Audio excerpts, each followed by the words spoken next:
Poor guy. Sat at the wrong table on a blind date, never thought she was a millionaire, and fell in love with him. The elegant chandeliers sparkled above as the soft murmur of conversations filled the air of Le Jardin, one of New York's finest restaurants. Waiters in crisp uniforms glided between tables, their silver trays balancing delicate flutes of champagne and plates of expertly crafted dishes. James stood near the entrance, tugging nervously at the sleeves of his worn, slightly oversized navy blazer. His best friend Mark had insisted this blind date would be the one, but as James scanned the room filled with patrons dressed in designer outfits, he felt painfully out of place. He smoothed his tie, one he had borrowed from Mark, and clutched a crumpled note in his hand. Table 12. Her name is Victoria. Be yourself and don't mess this up. Taking a deep breath, James approached the host stand, his shoes scuffing slightly against the polished marble floor. Reservation for James. Table 12? He asked, his voice cracking slightly. The host gave a polite nod and gestured toward the far end of the restaurant. At table 12, Natalie sat alone, absently stirring her glass of sparkling water. Dressed in an elegant yet simple black dress, her hair swept into a sophisticated chignon, she exuded a quiet grace that turned heads. But she wasn't there to impress anyone. Tonight wasn't about wealth or reputation, it was about finding someone genuine, someone who could see past her fortune and recognize her for who she truly was. That's why she had agreed to this blind date, urging her assistant to avoid mentioning her last name or status. No articles, no background, just Natalie. James spotted the table from across the room. He swallowed hard. Wow, she's way out of my league. Steeling himself, he approached, his steps slightly hesitant. Natalie? He asked, his voice careful but warm. Natalie looked up, her perfectly shaped brows raising slightly. She blinked, clearly surprised. You're not who I expected, she said, eyeing him curiously. James froze, his face flushed. This is table 12, right? Natalie tilted her head, studying him for a heartbeat longer than necessary. There was no arrogance in his expression, no rehearsed charm. Just pure awkward sincerity. Yes, this is table 12, she said slowly. James exhaled a shaky breath and sat down, trying to keep his trembling hands beneath the table. I'm really sorry. My friend Mark set this up. Blind date, he said. Natalie's lips curved into a slight smile. A blind date, I see. James chuckled nervously. Yeah, I hope I'm not disappointing. I didn't realize I was supposed to dress for the Oscars. Natalie's smile softened. You're fine. Really? A waiter appeared, offering meanness and pouring wine. James fumbled slightly with his glass, nearly knocking it over before managing to steady it. Natalie watched him with quiet amusement. There was no pretense in his clumsiness, no calculated charm, just a man who seemed genuinely out of his element. So, James, she said, breaking the silence, tell me about yourself. James shifted in his chair. Nothing too interesting, really. I work at a bookstore. Vintage books, mostly. Been there for years. I guess you could say I have a thing for stories. Natalie's eyes brightened. Stories. That's refreshing. Most people I meet talk about stocks and investments. James nodded. I'm sure that stuff's important. But I've always thought books are more human, you know? They teach us things about life that money can't. Natalie tilted her head thoughtfully. I couldn't agree more. James relaxed slightly, encouraged by her response. What about you? What do you do? Natalie hesitated. She could say the truth, that she was the CEO of one of the country's largest luxury brands, but instead, she chose the version she wished people saw. I work in philanthropy, she said carefully. Helping charities, supporting local businesses. It's fulfilling. James smiled, nodding. That's amazing. I've always admired people who give back. Honestly, it feels rare these days. Natalie felt a pang in her chest. Rare indeed, especially in her circles where wealth often overshadowed compassion. The evening continued with effortless conversation. James talked about his love for classic literature, and Natalie shared stories from her travels, carefully avoiding any mention of private jets or five-star resorts. By the time dessert arrived, Natalie found herself genuinely intrigued. James wasn't like the men she usually met, those who chased status and flaunted wealth. But what truly caught her off guard was the way James listened. He wasn't just nodding to be polite, he genuinely cared about her words. As the check arrived, James paled slightly, glancing at the bill. His stomach tightened. It was far more than he could afford. Stay calm, play it cool. Natalie noticed his discomfort and without a word discreetly slipped her credit card into the check holder when James wasn't looking. Outside the restaurant, the cool night air wrapped around them as they stood beneath the soft glow of the streetlights. "This was really nice," James said, his voice sincere. Natalie nodded, her gaze lingering on his. "It was.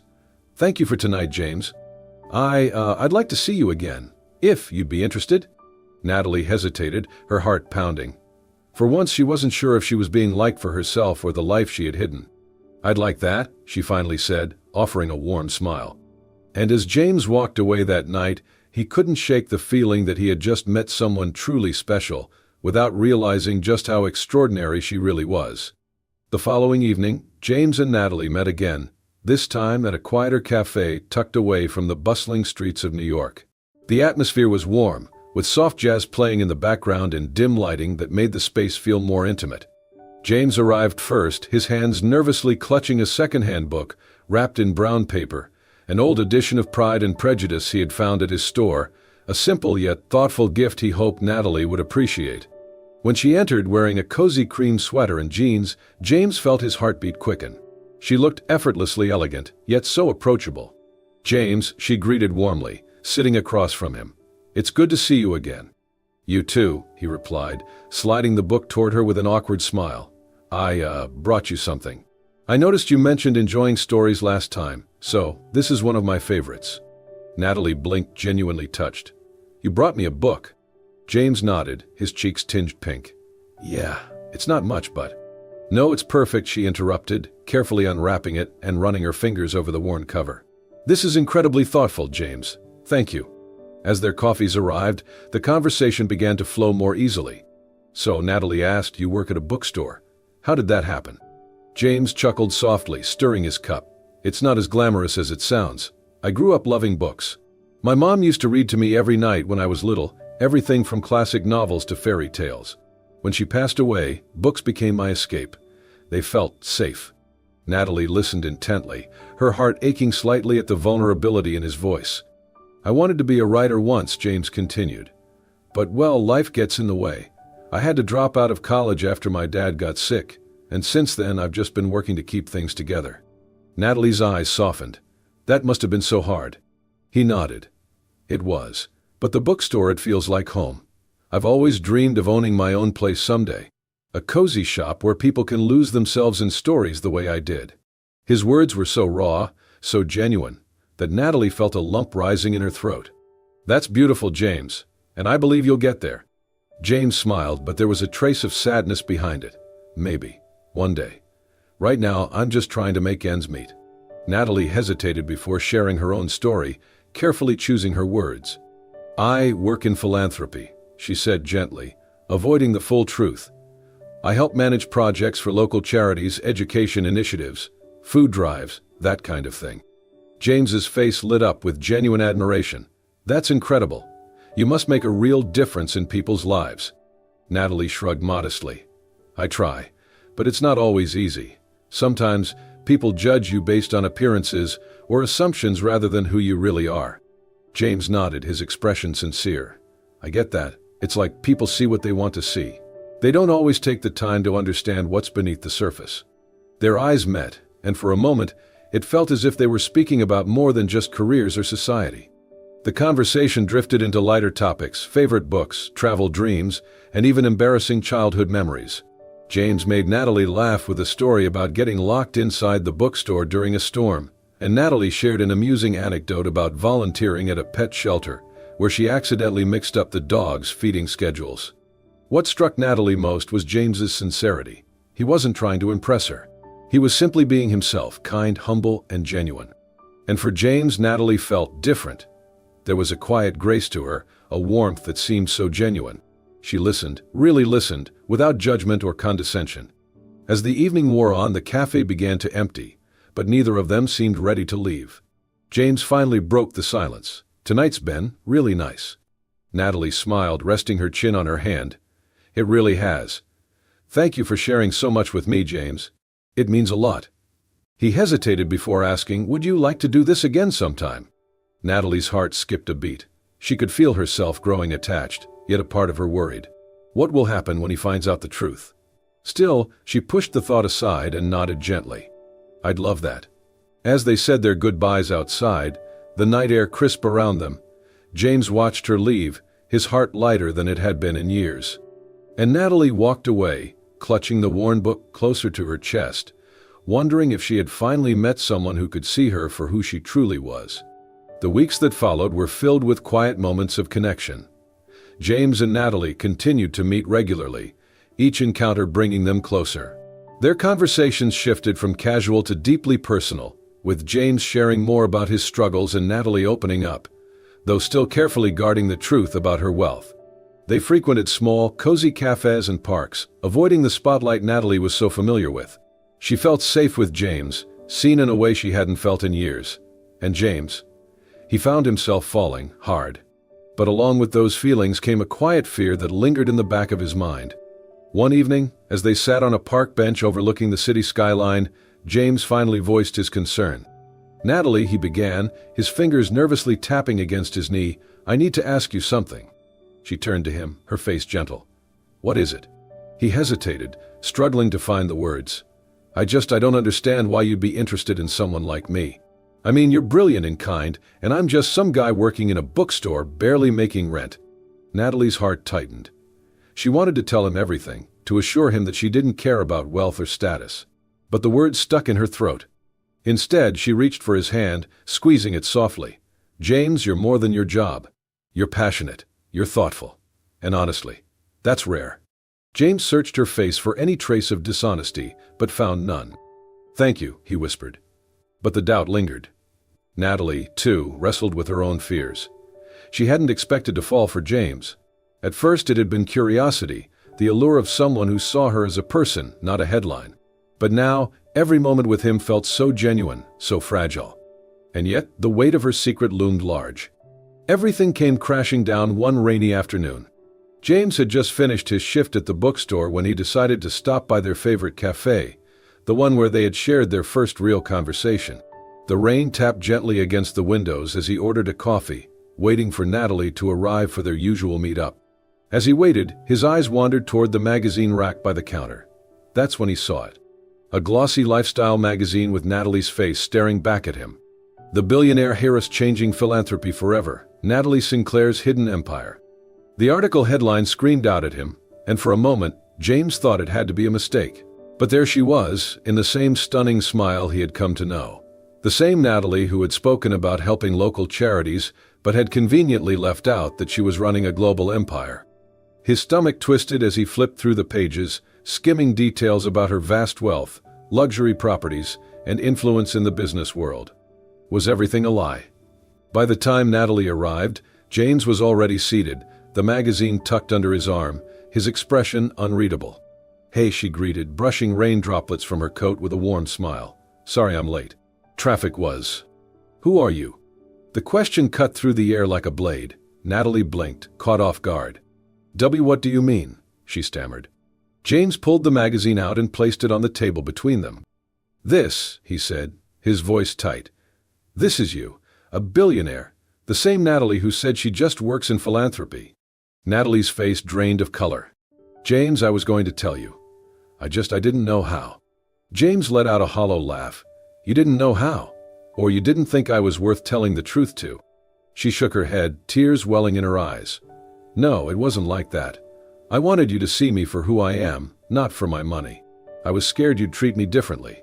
James stared at her, his heart pounding. So you lied instead. Do you know how humiliating this feels? I told you everything about my life, my struggles, my dreams, and you sat there, knowing you could probably buy the entire block where I work with your pocket change. Natalie's voice cracked. I never saw you that way. James, I fell for you because of who you are, not because I wanted to deceive you. James shook his head, standing up from the table. You don't get it, Natalie. You had the choice to hide the truth. I never had that privilege. My entire life has been a struggle. I thought you understood me. She reached for his hand, but he pulled away, pain etched on his face. I can't do this, he whispered before walking out, leaving Natalie sitting alone, tears streaming down her cheeks. That night, James lay awake in his small apartment, staring at the ceiling. The magazine was still on the kitchen counter, taunting him. A part of him missed her already, the way she listened, the way she made him feel seen.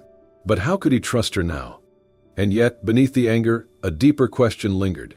Did he push her away because she lied, or because he never felt good enough for her in the first place? The rain poured heavily outside James's small apartment window, mirroring the storm raging inside him. The magazine lay crumpled on his coffee table, the glossy image of Natalie's face staring back at him. No matter how much he tried, he couldn't erase the feeling of betrayal. He had trusted her, opened up about his life in ways he rarely did, and yet, all this time she had kept such a significant part of herself hidden. But beneath the anger, another voice whispered, a voice of doubt, of his own insecurities. Maybe she never trusted you because you're not enough. Days passed before James could bring himself to meet Natalie again. Her texts remained unanswered, but she hadn't given up. Finally, one evening, after hours of pacing, he texted her. "Meet me tonight, same cafe. We need to talk." When Natalie arrived, the tension was palpable. She looked beautiful, as always, but there was a softness to her eyes tonight, an almost pleading vulnerability James hadn't seen before. "James," she said softly, slipping into the seat across from him. "Thank you for meeting me." James stared at his coffee, unable to meet her gaze right away. His knuckles were white against the ceramic cup. "Why didn't you tell me?" His voice was low, controlled, but laced with hurt. Natalie exhaled slowly, folding her hands together on the table. "I wanted to. I was going to, but then I got scared." Scared? His eyes finally lifted, sharp and accusing. "Of what? That I'd treat you differently? That I'd ask you for money? Is that who you think I am?" "No." Natalie's voice cracked. "James, please. It wasn't like that. I never saw you as someone who'd take advantage of me." "Then why?" he pressed, his voice rising. "Why lie? You sat there while I told you everything about my life, my struggles, my dreams, while you knew you lived in a world I couldn't even imagine." Natalie's eyes shimmered with unshed tears. "Because I wanted you to see me. Not my money. Not my name. Just me." James shook his head, his throat tightening. "You didn't give me a chance to. You made that decision for me." The cafe felt unbearably quiet, the low murmur of other patrons barely audible over the pounding in James's chest. Natalie's voice trembled. "I've spent so long being defined by my wealth, James. People only see me for what I have, not who I am. And for the first time, with you, I felt normal. I felt seen." James clenched his jaw, fighting the conflicting emotions swirling inside him. "But you didn't trust me enough to be honest. That's the problem, Natalie. I thought we were building something real. But how can it be real when you were holding back the whole time?" Her lips parted as if she wanted to say something, but no words came. "I'm not angry because you're wealthy," James continued, voice quieter now but no less pained. "I'm angry because you didn't think I could handle the truth. Like I wasn't. Enough for you to be honest with." Natalie's heart ached at his words. She hadn't meant to hurt him, she had only wanted to protect herself. But now she saw how deeply she had wounded him. "I never thought you weren't enough," she whispered, leaning forward. "James, you're the kindest, most genuine person I've ever met. But I was afraid. Afraid you'd walk away once you knew the truth. I didn't want to lose you." James shook his head, blinking hard. "You've already lost me, Natalie." The words felt like a dagger to her chest. "I can't do this," he added, standing up. "I can't be with someone who doesn't trust me enough to be honest. No matter how much I—" He stopped himself, the words lodging painfully in his throat. "Natalie," her voice breaking, whispered, "James, please." But he was already gone. The days that followed were empty. For James, the pain didn't fade, it lingered, gnawing at the edges of his mind. His thoughts cycled between anger and longing. He missed her laugh, her thoughtful questions, the way she made him feel truly seen, at least, he had thought so. But the nagging voice inside him kept whispering. She never really believed you could handle the truth. For Natalie, the ache was unbearable. She had tried so hard to find something real, someone who would love her for who she was, not her fortune. And in the process, she had destroyed the very thing she cherished most. Late at night, she often found herself rereading James's old texts. The way he had opened up, shared his dreams so openly with her. And now, he was gone. But deep down, she held on to one fragile hope. If James truly loved her, maybe, just maybe, he would find a way back. But for now, all she could do was wait and hope. The days passed slowly, heavy with the weight of words unspoken. James found himself lost in the quiet aisles of the bookstore where he worked, mechanically sorting through old novels while his mind remained restless.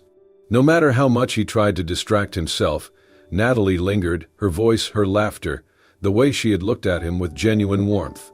But alongside those memories was the echo of his own harsh words. "You didn't trust me enough to be honest." At the time, it had felt justified. Now it felt like a wound he had inflicted on both of them. One rainy evening, while closing the store, James found himself drawn to the old, worn journal section. His hand hovered over a leather-bound notebook, its pages untouched yet inviting. He sat at the counter, the store silent except for the gentle patter of rain against the window. And then, almost without thinking, he began to write. "Dear Natalie, I've replayed our last conversation so many times that I've lost count. When I found out the truth, I was hurt. Not because you're wealthy, but because I felt like you didn't believe I was strong enough to handle it. I let that pain speak louder than my heart, and for that, I'm sorry. You once said you wanted me to see you for who you really are. The truth is, I always did. I saw your kindness, your patience, the way you listen when I ramble about books no one else cares about. I saw the woman who made me believe in something I thought I had lost. It was never about the money. It was you. And I'm sorry I let my insecurities ruin something so rare. If there's even the smallest chance you can forgive me, I'd like to make things right. Not with words, but with actions. James." The next morning, James carefully folded the letter, slipped it into a cream-colored envelope, and addressed it simply, Natalie Sinclair. He didn't trust a courier for this. This was too personal. So after his shift ended, he made his way to Natalie's townhouse. The grand exterior seemed more intimidating than ever, a reminder of the world she belonged to, one he had convinced himself he couldn't be a part of. But this time, he didn't turn away. He slipped the letter under the door, exhaled deeply, and walked back into the rain. Natalie was working in her home office when the soft sound of paper sliding across the hardwood caught her attention. Curious, she set down her pen and approached the door, heart skipping as she saw the envelope. Her name, James's handwriting. Hands trembling, she unfolded the letter and began to read. With each word, her chest tightened. The vulnerability, the sincerity, the raw honesty. Tears welled in her eyes. For days she had told herself it was over, that James had walked away forever. But this letter, it wasn't just an apology. It was love. That evening, Natalie made a decision. She wasn't going to let fear dictate her life anymore. The next morning, as James restocked shelves at the bookstore, he heard the familiar chime of the bell above the door. He turned, and there she was. Natalie in a simple white sweater and jeans, no designer labels, no pretense, just her. And in her hand, his letter. For a moment, they simply stood there, both unsure of how to start. Then Natalie spoke, her voice trembling but determined. "I read your letter," she whispered, stepping closer. "And you were right. I was scared of losing you, of being judged, of being seen as just the money. But the truth is, James, none of that ever mattered when I was with you. It was always you I cared about. Always." James swallowed hard, his heart pounding. "I was scared too. Scared I wasn't enough for you. I let my pride get in the way of what really mattered." She shook her head, her eyes shining. "You were always enough. You still are." Silence stretched for a beat before she reached into her coat pocket and pulled out a small folded document. "What's this?" James asked, taking it hesitantly. Natalie offered a soft smile. "It's a business proposal. I know you've always dreamed of opening your own bookstore. And I'm not giving you this out of pity or guilt. I'm offering to invest in you. Because I believe in you, James." James blinked, overwhelmed. "Natalie, I can't just take your money. I need to do this on my own." "I know," she replied gently. "That's why it's not a gift. It's a partnership. You make the decisions. You build your dream. I just want to be part of it, part of your life, if you'll let me." James stared at her, the words sinking in. This wasn't about charity. This was trust. And he realized in that moment that he trusted her too. He reached out, cupping her face gently, his voice barely a whisper. "I don't need the bookstore to know what matters most. It's you, Natalie. It's always been you." Their lips met in a kiss that felt like forgiveness, like hope, like a new beginning.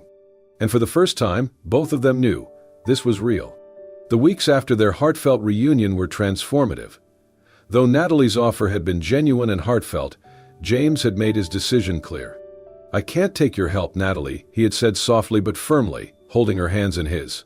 "Not because I don't trust you, but because I need to prove to myself that I can do this." Natalie hadn't argued. She saw the fire in his eyes, the unwavering determination that made her admire him even more. But that didn't mean she wouldn't support him in other ways. James threw himself into his dream with relentless dedication. Balancing his shifts at the old bookstore while saving every penny he could, he took business classes in the evenings, often staying up late to sketch ideas for his future store. And Natalie was there for every step, offering emotional support, sharing her insights from the business world without ever overstepping. When James finally found a small, cozy shop tucked on a quiet corner of Brooklyn, it wasn't grand or flashy, but it was his. He spent months renovating it himself, repainting the shelves, restoring old woodwork, and handpicking every book with care. The grand opening day finally arrived, a crisp autumn morning with golden leaves dancing in the breeze. A handmade wooden sign above the door proudly read, "Whitmore Company Books." James stood in the center of the store, the scent of freshly brewed coffee mingling with the comforting aroma of old paper. His heart pounded as he watched the first trickle of customers arrive, friends, neighbors, and even former colleagues who had come to support him. But there was one person he hadn't seen yet, Natalie. Then, just as he began to wonder if she'd come, the small bell above the door chimed.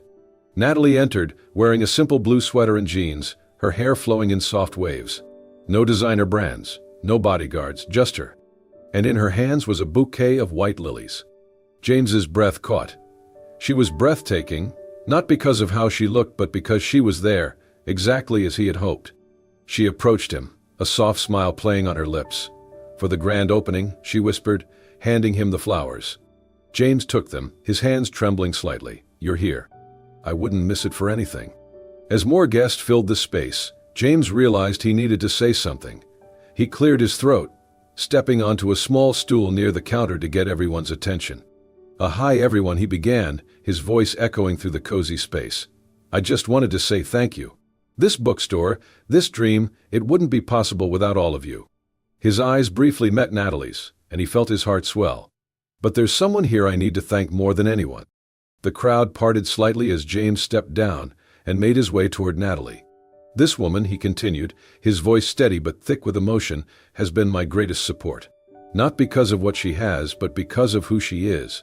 She believed in me when I didn't believe in myself.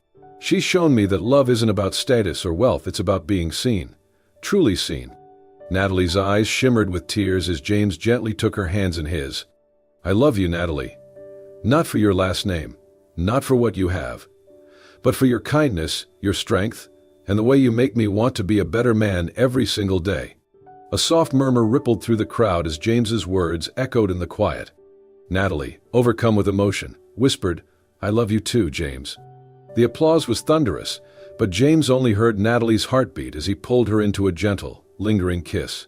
For the first time in his life, James felt whole, not because he had finally achieved his dream but because he had found someone who made the journey worthwhile. Epilogue, 1 year later. The bookstore thrived, becoming a beloved part of the community. Storytime hours for children, poetry nights, and book club meetings filled the space with life and laughter. And Natalie?